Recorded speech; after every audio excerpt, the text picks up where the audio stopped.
नाम रमेशन विद्रोही है। विद्रोही साहब, आज ये माइक वाइक और ये जो पहन के घूम रहे हैं भ्रष्टाचार मुक्त सरकार शासन, क्या है ये?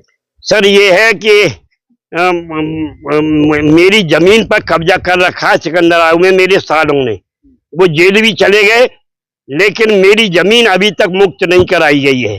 जब माननीय सुप्रीम कोर्ट का ये कहना है कि जो लोग बेनामाधारी हैं वो किसी शासन या प्रशासन के बहकावे में नहीं आए, वो किसी सिविल कोर्ट में जाने की जरूरत नहीं है। जो बेनामाधारी है वो सीधे पुलिस को और प्रशासन को सूचना दें लिखित, और यदि वो प्रशासन मदद करेगा, यदि नहीं करता है तो नोटिस जारी करके अपने डंडा सहित डंडे के बल पे भी उस जमीन को खाली करा सकते हैं। कोई व्यक्ति अगर विवादित जमीन का बैनामा करा लेगा तो वो कैसे कब्जा ले लेगा? हाँ, विवादित जमीन तो वो तो तब आपका सवाल वाजिब है जब विवादित जमीन हो। जब जिस जमीन को ही बैनामा को 50 साल हो चुके हों तो उसे विवादित कैसे किया जा सकता है?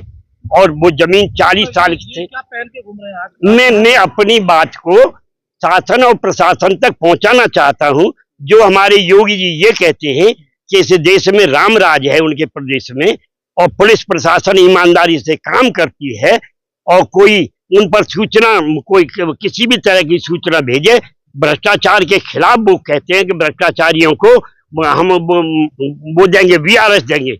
लेकिन उनके समय में भ्रष्टाचार खूब हो रहा है और मेरी कोई सुनने वाला नहीं है। माइक से क्या संदेश दे रहे हैं? माइक से मैं संदेश यही दे रहा हूं कि जनता को भी मैं बताना चाहता हूं कि इस देश में कैसा लोकतंत्र है, कैसा रामराज है, और शासन प्रशासन को भी बताना चाहता हूं कि तुम ये जनता को बेवकूफ बना रहे हो। ये बेवकूफी ज्यादा दिन तक नहीं चलेगी।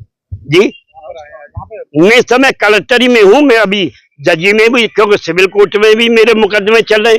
मैं श्रम विभाग और मजदूरों का हित में काम करता हूं, और यहाँ के श्रम विभाग ने मेरे खिलाफ डिपार्टमेंट को जगाने का काम कर रहा है। मैं तो जहां भ्रष्टाचार होता है, जहां गरीबों पे जुर्म होता है, अगर महिलाओं पे जुर्म है पुलिस के द्वारा तो मैं महिलाओं के पक्ष में हूं, और अगर पुलिस पर जुर्म है महिलाओं के द्वारा तो मैं पुलिस के पक्ष में हूं। ये बताओ कब तक जगाओगे? जब तक मेरा जीवन है, जब तक मैं जिंदा हूं। तो क्या भ्रष्ट है सरकार सब? मैं सबको नहीं कह सकता सब, लेकिन इतना है कि जितने लोगों को मैं जानता हूं मुझे ईमानदार नहीं मिले। चक्कर लगा लिया आपने? किस से मिले? मैं यहाँ कमिश्नरी को मानी संगीता सिंह के सामने भी मैं बैंड बाज बजा करके गया कि महोदय मेरी आवाज सुनो, बैंड बजा करके गया मैं। लेकिन उनने भी मेरी आवाज को केवल एक सामान्य कह करके और SP को लिख दिया।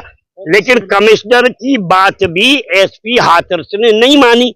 अगर मानी तो थोड़ा सा लिख दिया 2 लाइन, तो उनकी बात फिर CO ने नहीं मानी। फिर CO ने लिख दिया थानेदार को, तो थानेदार की बात, वो CO की बात, 2 लाख रुपए मांगते हैं। आप तो योगी जी पे आरोप लगा रहे हैं कि भ्रष्टाचार है उनकी सरकार में। हाँ तो है ना, ये मैं तो कहता हूँ योगी जी मेरी आवाज सुनो।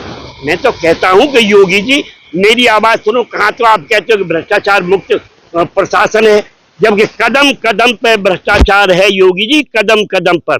ऐसा कौन है, तहसील हो, कचहरी हो, कौन सा थाना है?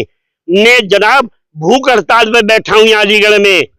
मैं अलीगढ़ में भूख हड़ताल पे बैठा हूँ, हाथरस में भूख हड़ताल पे बैठा हूँ।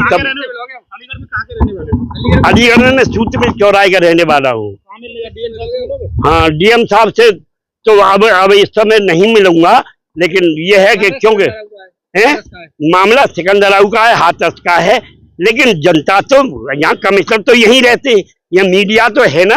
आपके माध्यम से मैं जनता उन तक अपनी आवाज पहुंचाना चाहता हूँ।